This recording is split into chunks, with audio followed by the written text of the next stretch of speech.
It is somewhat related to FAR, yes. On the FAR side, let me find the number. So in this case, was it not supposed to be No, even with FAR, which stands for floor area ratio, if anyone doesn't know what that means, I can explain it. But as of last fall, the proposal was for 4.4 FAR, and that would definitely not be monitored. I'm going to stop here in this portion. We've been joined by two other members of the commission. I'm going to give them an opportunity to introduce themselves and allow them a chance to ask a question also. And I'll start with Commissioner Lawson. Hi, I'm Gabriela Mossi, single member District 04 for Lanier Heights. No, actually. Can't hear. Gabriela Mossi, SMD 04, which is Lanier Heights, for Lanier Heights. Some of you have already asked the question, so I think we should just go ahead, thank you. Olivia Commander, ANC 1CO3. Do you have a question? All right. Can you give us a summation? Let me try to help you. Here's why I think it's important.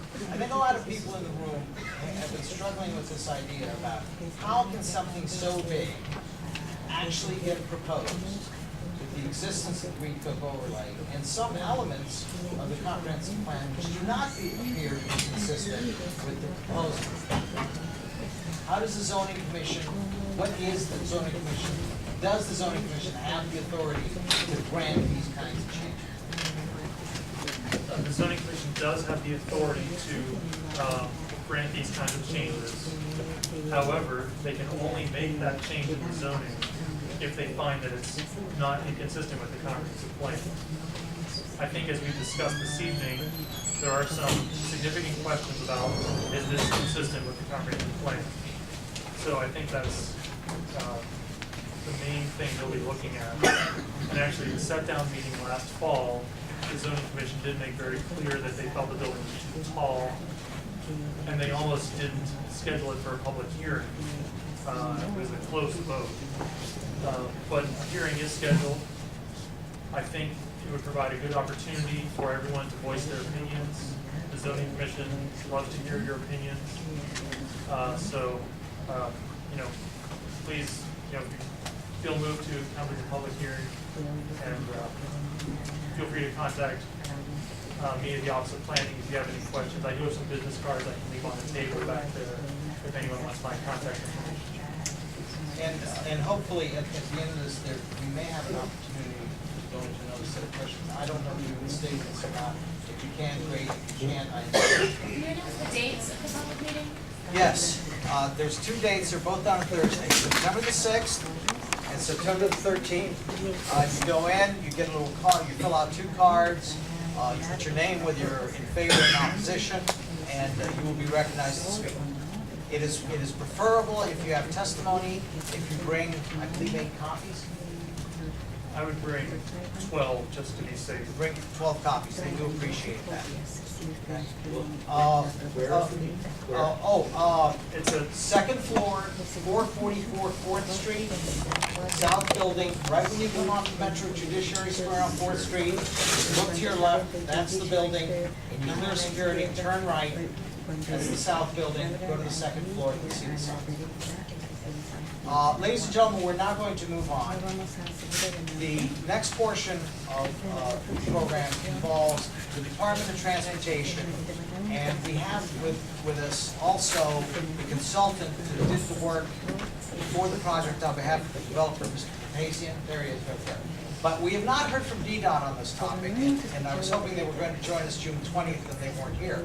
So at this time, I would like to recognize Ms. Gabriela Vega to come forward and share with us DDOT's thoughts on this, and we'll go through the same process again.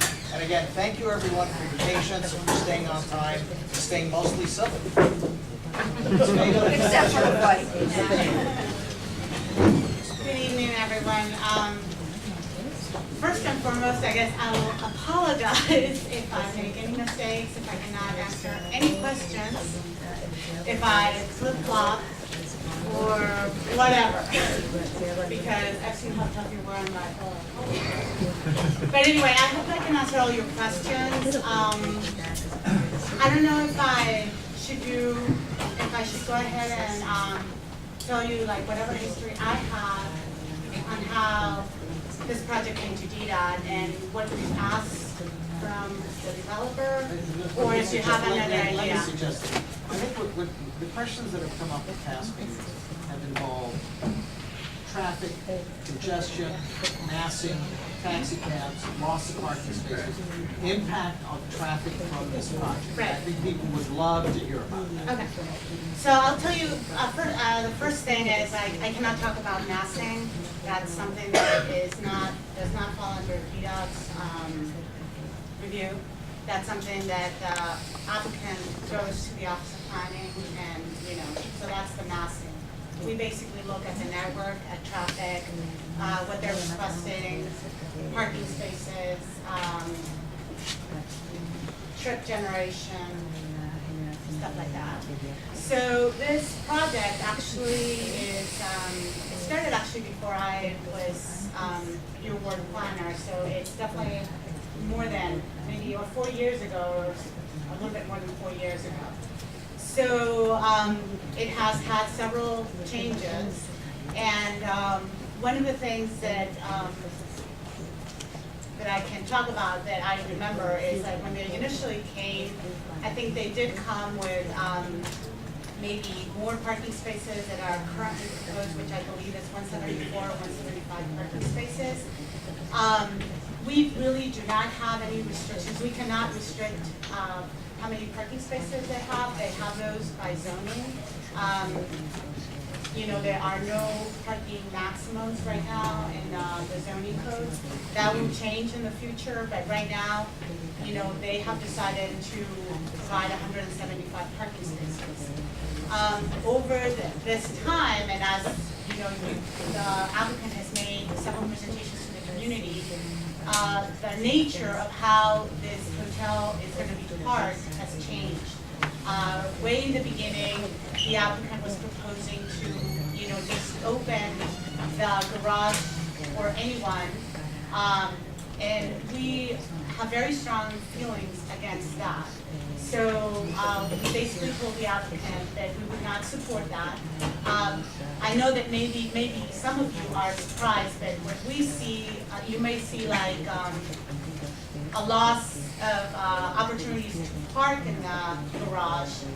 For us, it means actually opportunities to increase trips, whether it is from visitors to the area or the bars or 18th Street, the restaurants, or actually, if some of the residents were to use the parking in the garage, basically you're opening more parking spaces, along your streets that could be taken up by, anybody traveling to the neighborhood.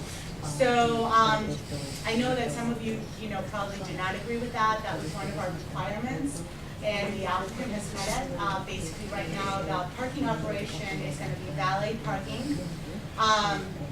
Over the last probably year, but more actually, or maybe less than that, they have changed how some of that parking operations are going to be performed in the hotel. Initially, I remember the operations were going to be along Champlain.